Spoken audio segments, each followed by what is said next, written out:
Hey everybody, this is Brody from Brody's Garage. Today is March 6th, and this is episode 63.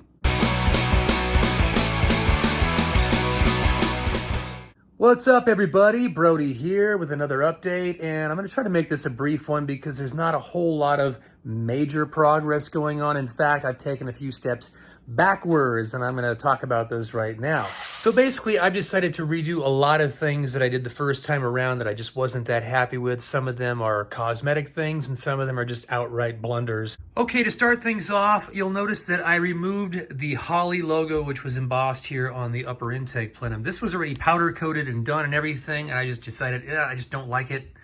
I also didn't like the fact that there were two threaded bosses that were raised up like this for the original throttle bracket, which I have since gone away with, and I'm using the Motion Raceworks throttle bracket instead. So this has been ground down flush.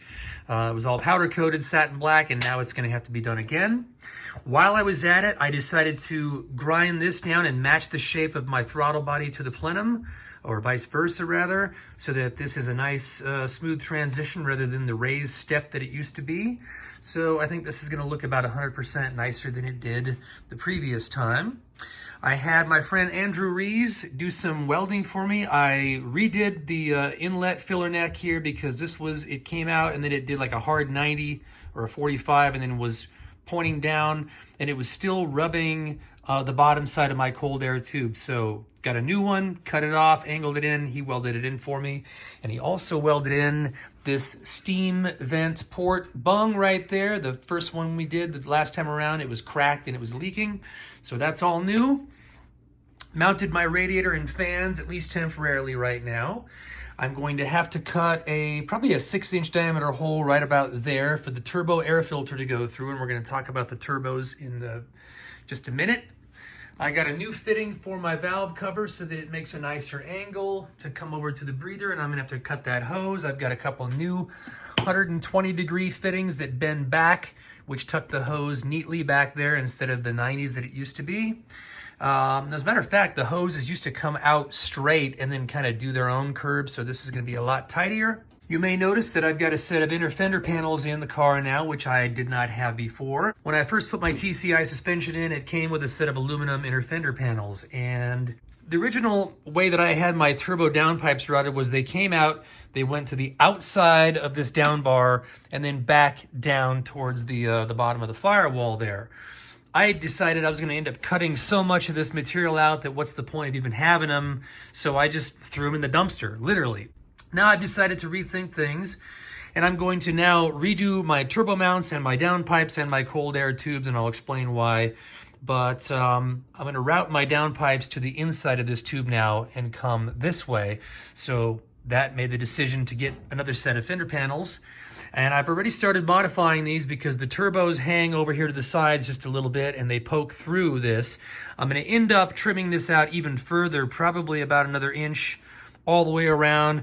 This was cut out for the wastegate, and I'm going to be redoing all of this stuff. So what I'm going to do is just basically cut a giant square over here for everything to clear and have room to move around.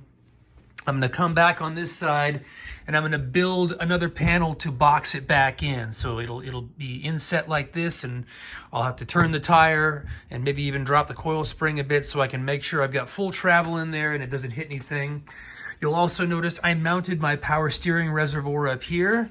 It needs a little bit of work still, but basically if you take the cap off, I cut a hole in the fender panel and it's sitting there, and I've got to do a little shimming to get it properly centered in the hole a little bit better. You'll notice that very unsightly hole there where the steering column goes through. What happened was, when I had this thing on the rotisserie over at Al's in Pahrump, I don't know what happened, but I had this ball socket type of a aluminum mount thing, and I made that bracket. I completely fabricated all that stuff down there. I probably spent several days making it.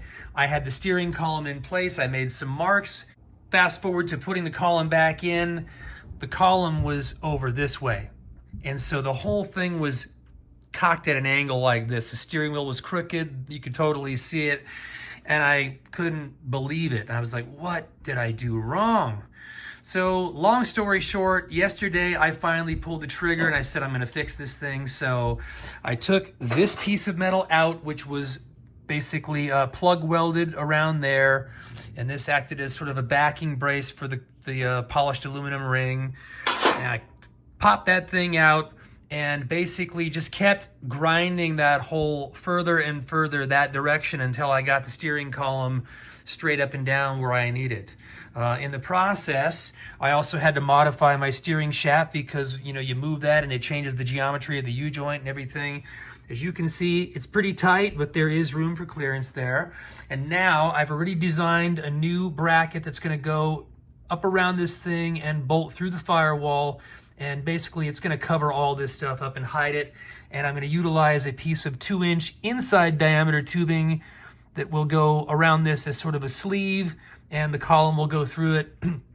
That tubing will be welded to the bracket, so it's all going to be one piece with 4 bolts going through the firewall. The thing I'm probably most excited about right now, and really has kind of taken me down a whole rabbit hole, is I had my first piece of laser cut metal done. I drew something up in SketchUp, designed something, sent it off to a local fabrication shop, and had it cut out of 1/4-inch steel plate. You'll see right here is one of 2 brackets that I made, and the purpose of this bracket is to hold this tube, and the purpose of this tube is to come over here to tie in with the Maven turbo mount. I was never happy with the fact that the original design, the turbo was sitting up here on a series of modular elbows that were all clamped together. There was 3 of them, and all of that weight is riding on this one V-band clamp here. And so all of that downward force and vibration and torque and stress, just was never happy about it. So I decided I'm going to add to that, and I'm going to build a bracket to come over here. So the Maven turbo support basically replaces your oil drain on the bottom side of your turbo, or the turbine housing, and it's still got the through port for the oil to drain through. You put a fitting underneath the Maven support so you can still get the drain hose connected to it, but that little Maven block basically gives you a foundation to tie a piece of round tubing to, weld it to it, and then anchor it somewhere to the engine or your chassis. In my case, I don't have solid engine mounts, so the engine still needs to move, and so I knew that I needed to anchor this somewhere to the engine block or cylinder head, and what I came up with was to make a bracket which bolts to the front of the cylinder head, sticks out over here, and allows this tube to go through, and this of course will be welded on both sides all the way around, and this still needs to be cut off and welded to the Maven support. So I'm kind of, you know, mocking this all up loosely for now. I know where things kind of need to live, and this will have to be trimmed, of course, and I'm just going to do this very slowly and very carefully until I get it all fabbed up. I'm also redoing my hot side and my cold side. This is just the beginnings of it. This is a piece of 2.5-inch mandrel bend that will tie into this. Unfortunately, I've already decided that to make the bend and put this tube up where it needs to be, this beautiful $1,500 set of stainless headers is going to have to be modified. I made a little mark right about there, and I'm going to have to cut this back and re-weld the flange further back so that this whole thing can move back. I can make the 40 or 90 degree bend here and come up to the inlet of the turbine. Same thing on this side over here. Only thing is, you'll see how tight it is behind the alternator to the cylinder head. That's why I came up with a dimension of 1/4 inch thick, and I've already test fit my bracket. It fits perfectly. You'll also notice that I had these holes countersunk, and that's for these bolts right here. I got a tapered head, or a flat head, tapered, whatever you want to call it, bolt, and it fits right down in there flush, so it's not protruding.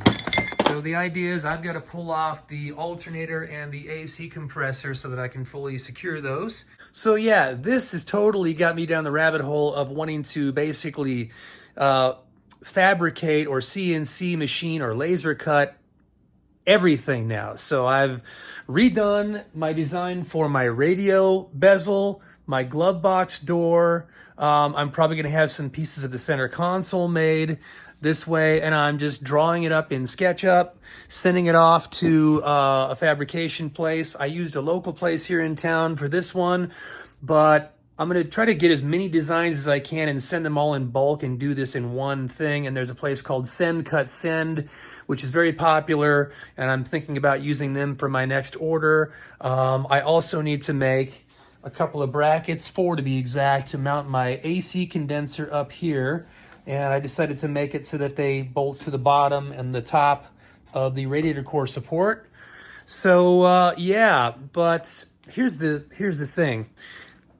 My pursuit of perfection is just, you know, it's never ending, and I know that I'm never going to get there, but I keep spending more and more money on this car and this project, and I'm undoing God knows how many days worth of work that I put into certain parts of this car, but I really want to get it right, and some things I just couldn't live with. So you'll notice, for example, in my trunk right now, I've got about, I don't know, close to $2,000 if you add up all the mandrel bends, new flanges, new clamps, everything to redo the turbo mounts, the downpipes, the cold air stuff, which, by the way, is going to be made from 3-inch aluminum tubing. This has got a 45-degree bend. I'm going to put new blow-off valve mounts on there. So you can see that mounts like that. There's the blow-off valves, and it's going to have to reduce down to 2.5-inch because my turbo compressor outlet is 2.5-inch, and I figured, hey, as long as I'm going nuts on this, I might as well do this right too. So I'm going to cut the ends off of this. By the way, this has all been powder coated, paid to have it powder coated. Wasn't really crazy about the powder coat finish on those anyway. So what I decided to do is I picked up 2 more matching Motion Raceworks, what they call their quick clamps. And this basically has 2 flanges, 1 on each piece of tubing, and it's got O-ring seal with a little ring inside this thing that allows it to flex and kind of slide around slightly. I had those on here before, but to be totally honest with you, the angle that I cut the previous set of cold air tubes was not exactly right, and so the tubing was never really aligned properly in there, and it was always just kind of it just makes me icky. So new flanges, new cold air pipes, new turbo mounts, new downpipes. Gonna fix my steering column support at the bottom. I'm gonna CNC machine or laser cut every piece of metal from this point forward. No more cut off wheels and jigsaws and drill presses and, you know, just crazy amount of fabrication work that I should have done this way the first time around. So that's the update for now. I'm gonna have to figure out something for this little access window that I cut so that I could get to the back of my firewall bolts for my roll cage. I'm probably gonna put a couple of nutserts in there and make a panel that just bolts on there. I also decided to go ahead and go with the e-stop emergency brake or parking brake system. I had a manual parking brake lever right down there, and the intent was to be right there in front of the console. And then I got to thinking, I want a nice sloped up armrest for my elbow to sit on, and that's gonna like be in the way if I have that parking brake handle there. So I said, you know what, I'm gonna sell the parking brake handle. I'll fill in my panel underneath there in the sheet metal, and I went ahead and mounted this right there on the inside of the rocker panel. The lower 2 holes come through the little pinch weld right there. You'll see that I'm gonna paint those button heads black so that they kind of go away. And then the top 2 sets of bolts are nut insert into the top side of the rocker there. So that's what's going on there. I will also have to notch out a hole in the inner fender for the turbo dump pipe to come down, and it will go down here it'll transition into oval tubing. It'll make the 45-degree bend, transition back into round tubing, and I've already got my exhaust system back in place and ready to go. And you'll see that this comes out the back.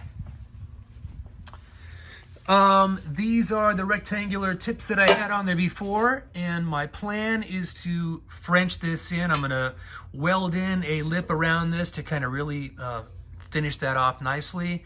And I'm probably gonna back cut these at this angle so that the tips sort of match the angle of the back of the bumper. How I'm gonna go about re-rolling that over, I'm not sure.